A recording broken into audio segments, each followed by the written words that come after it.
Merhaba arkadaşlar, pek kıymetli dost ve yarenler. Tanrı Dağlı Aydınlatıyor programımıza hoş geldiniz. Ben Ferhat Kurban Tanrı Dağlı. Programa başlamadan önce sizlerden ufak bir ricam olacak. Kanalımıza abone olmayı, eğer beğeniyorsanız beğen düğmesine basmayı ve çevrenize tavsiye etmeyi unutmayınız. Bugün 11 Mayıs 2021 günlerden Salı. Bugünkü konumuz zulme karşı çıkılırken ayrımcılık yapılmamalı. Filistin'deki katliam ile Doğu Türkistan'daki soykırım arasında seçim yapılmamalıdır. Alt başlığımız G7 zirvesinden NATO zirvesine bakış. Öncelikle Türk medyasında yer alamayan bir haberi sizlerle paylaşacağım. Dikkat buyurunuz. Bugüne kadar hep Türk medyasında yer alan haberler üzerinden biz konuya başlıyorduk. Ama bugün ise tam tersine. Türk medyasında yer alamayan bir haberi sizinle paylaşarak programa başlayacağım. Almanya, ABD, İngiltere, Fransa, İtalya, Japonya, Kanada gibi dünyanın en güçlü 7 ülkesini oluşturduğu G7 ülkelerinin Dışişleri Bakanları Zirvesi 3-6 Mayıs 2021 tarihleri arasında İngiltere'nin başkenti Londra'da gerçekleştirildi. Bu seferki G7 ülkeleri Dışişleri Bakanları Zirvesi'nde tarihi bir ilk yaşandı. Uygur konusu zirvenin ana gündem maddeleri arasında yer aldı.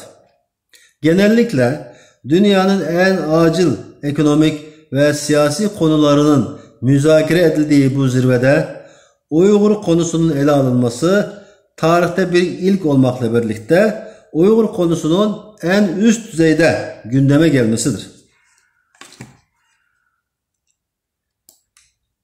Uygur konusunun G7 zirvesinde bu denli öne çıkması aslında insanlığın karşı karşıya kaldığı Çin tehdidine dikkat çekmek olarak kabul edilebilir. Uygur konusunun tarihte ilk defa bu denli yüksek düzeyde gündeme gelmesi elbette ki var olma mücadelesi veren Uygurlar için bir umut ışığı olmuştur. Doğal olarak böyle güzel bir haberin Türk kamuoyunda da yansımasını beklerdik tabi.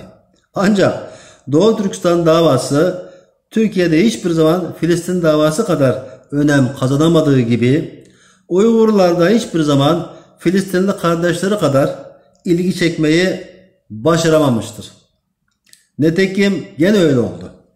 İsrail Kadir Gecesi'nde Filistinli kardeşlerimizi saldırdı. Müslümanları katletti.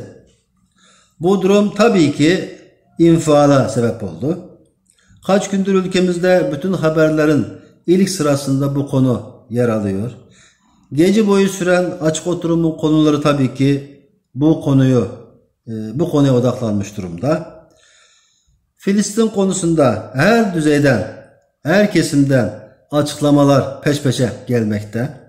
Sayın Cumhurbaşkanımız Erdoğan da yaptığı açıklamada İsrail ilk kıblemiz Mescid-i Aksa'ya yönelik her Ramazan ayında gerçekleştirdiği menfur saldırıları şiddetle kınıyoruz. Türkiye olarak her hal ve koşulda Filistinli kardeşlerimizin yanında olmaya devam edeceğiz ifadelerini kullandı. Buna karşın G7 Dışişleri Bakanlığı Zirvesi gibi önemli bir zirvede gündemin Uygur konusu olduğu ve Çin'e çok sert kınama yapıldığı haberi Türk TV'lerinde altyazı olarak bile geçemedi. Yani ona sıra gelmedi. Elbette Kudüs Müslümanların namusudur ve zulüm nerede olursa olsun, kimden gelirse gelsin duruşumuz dik, tutumumuz kesin olmalıdır. Ama zulümler arasında ayrımcılık yapmadan bu iş olmuyor mu? Türkiye'den 5000 kilometre ötede Türk varlığını korumak uğruna Çin tarafından soykırıma uğramakta olan Uygurların esamesi bile okunmazken, Ermeni soykırımını en önce tanıyan, Kuzey Kıbrıs Türk Cumhuriyeti'ni halen tanımayan, Çin'in Uygur soykırımına en büyük destek veren Filistin'in Türkiye'de her zaman bir numaralı gündem konusu olmasındaki hikmet nedir acaba? İstiklal Marşı'nda Türktür namımız diye dünyaya Türklüğünü en üst perdeden haykıran Uygurların adı Türk yurdu olan Türkiye'de Filistinli kardeşleri kadar ilgi görmemesinin sebebi nedir acaba? Kudüs Müslümanların ilk kıblesi ise Karahanlıların başkenti Kaşgar'da Türklerin İslamiyet'i devletçe ilk kabul ettiği kutsal topraklar değil midir? İsrail Mescid-i Aksa'ya baskını yapıyorsa tabii ki tepki verilir. Çin'in koskoca Doğu Türkistan topraklarını Türklerden ve İslamiyet'ten arındırmak için işlemekte olduğu insanlık dışı vahşete tepki gösterilmesi gerekmez mi? Yanlış anlamayın. Ben Filistinli kardeşlerimizi kıskanmıyorum. Sadece bütün dünyanın soykırım olarak tanımladığı vahşetin yaşanmakta olduğu 25-30 milyon Müslüman Türk'ün bulunduğu 1.884.000 kvadrat kilometre büyüklüğünde olan ata yurdumuz Doğu Türkistan'ın 125 kilometre kare alana sahip olan Kudüs'ün gölgesine nasıl sığdırdınız? Ben buradaki üstün yeteneği anlamaya çalışıyorum. Neyse, asıl konuya dönelim arkadaşlar. NATO zirvesi 14 Haziran'da Brüksel'de düzenlenecek. Cumhurbaşkanımız Sayın Recep Tayyip Erdoğan da bu zirveye katılacak. NATO Genel Sekreteri Jens Stoltenberg, NATO Liderler Zirvesi'nin 14 Haziran'da Brüksel'de düzenleneceğini duyururken yaptığı açıklamada Çin konusunu özellikle vurguladı.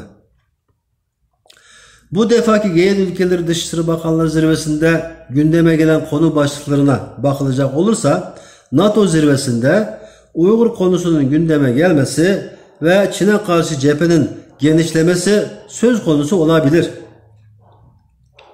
Bu durumda zirvede Türkiye'nin tutumu ne olur acaba diye doğal olarak şimdiden merak ediyoruz. Çünkü Türkiye Cumhuriyeti Devleti bugüne kadar Doğu Türkistan'daki soykırıma sessiz kalmayı tercih etmiştir. Ara sıra Türk kamuoyundaki baskıları geçiştirmek için Çin'in toprak bütünlüğüne olan saygıları defalarca tazelendikten sonra çekingen cümlelerle bazı endişeler dile getirilmiştir, o kadar. Uluslararası arenada ise Türkiye tam anlamıyla susma hakkını kullanmıştır. Tipik örneği ise 6 Ekim 2020 tarihinde Birleşik Milletler 75. Genel Kurulu kapsamında gerçekleştirilen sosyal, kültürel ve insani işlerden sorumlu 3. komite toplantısında yaşanmıştır. Almanya'nın BM daimi temsilcisi Christoph Hausgen'in 39 ülke adına yaptığı Sincan Uygur Özerk bölgesindeki insan hakları ve Hong Kong'da yaşanan gelişmelerden derin endişe duyulduğunu bildiren ortak açıklamada Türkiye yer almadığı gibi 39 ülkenin imzasıyla yayımlanan bildiriye de Türkiye imza atmamıştır. Günümüzde ABD, Kanada, İngiltere, Hollanda, Avustralya gibi gelişmiş ülke parlamentoları Uygurlara yapılan Çin zulmünü resmen soykırım olarak tanımış olup Türkiye'de ise Çin lobisinin temsilcileri ve bazı elit enteller halen Çin tezini geveleyerek ABD'nin ve Batı'nın kaşıması diye lanse etmeye devam etmekte. Daha da korkunç olanı devlet iradesine yön vermektedir. Finlandiya gibi 5,5 milyon nüfusu sahip bir ülkenin başbakanı Sanna Marin hanımefendinin ticaret ve ekonomi bu zulümleri görmezden gelmek için haklı gerekçe olamaz diyerek Çin'in Uygurlara yönelik zulmüne tepki göstermesi 82 milyon nüfuslu koskoca Türkiye Cumhuriyeti Devleti'nin haksızlık karşısında susan dilsiz şeytandır tezini hatırlamasına yetmediği görülmektedir. Bununla birlikte Çin'e çok yakın mesafede olan ve sadece 4.951.000 kişilik nüfusa sahip Yeni Zelanda parlamentosunun Uygur konusunda Çin'e meydan okuması ise diklenmeden dik durmanın cüsseyle ilgisi olmadığını görmemize vesile olması gerekmez mi?